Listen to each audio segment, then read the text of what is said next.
নিত্যপণ্যের ন্যায্য মূল্য নিশ্চিত এবং ভেজাল ভোজ্য তেল অনুসন্ধানে রংপুরে অভিযান পরিচালনা করছে জাতীয় ভোক্তা অধিকার সংরক্ষণ অধিদপ্তর। এ সময় নানা অনিয়মে দুই ব্যবসায়ীকে 11,000 টাকা জরিমানা করা হয়।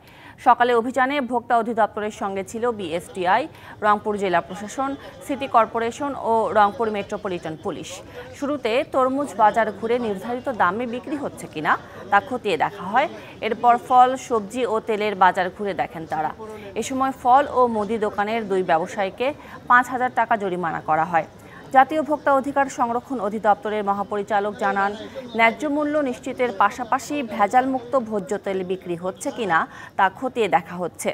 টক্সিন বহন করা ড্রামে খোলা তেল বিক্রি হচ্ছে বলে জানান বিএসটিআই এর মহাপরিচালক।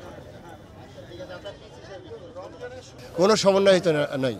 এখানে জেলা প্রশাসক মহোদয় টোটাল বিষয়গুলো, এখানে আমাদের বিএসটির অফিসার আছে, ভোক্তার অফিসার আছে, সিটি কর্পোরেশন আছে, বাজার মনিটরিং, এখানে পুলিশের লোকজন আছেন, আমাদের আইনশৃঙ্খলা বাহিনী, সবাই মিলেই আমরা চেম্বার যারা ব্যবসায়ী কমিটি আছে সবাই মিলেই কিন্তু আমরা যৌথভাবে কাজ করছি। কোনো সমন্বয়হীনতা নেই। আমরা যৌথভাবে যদি এই কাজগুলো করি, আমরা আরও বিভিন্ন জেলায় যাব, সেখানে আপনারা দেখবেন যে যৌথভাবে কাজ করছি এবং সেগুলো কিসের জন্য, সেটা ভোক্তার যে স্বার্থ এবং ভোক্তারা যাতে আমাদের ন্যায্য মূল্যে ফেয়ার প্রাইজে পণ্যটা পায় এবং ভেজাল, নকল এইসব জিনিস যাতে বাজারে থেকে উড্র হয়, সেই জন্যই আমরা কাজ করছি।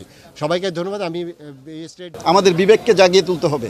এখন আইন আদালত দিয়ে সব কিছু আমরা করতে চাই না। আমরা চাই যে আপনারা আমাদের সহযোগিতা করুন।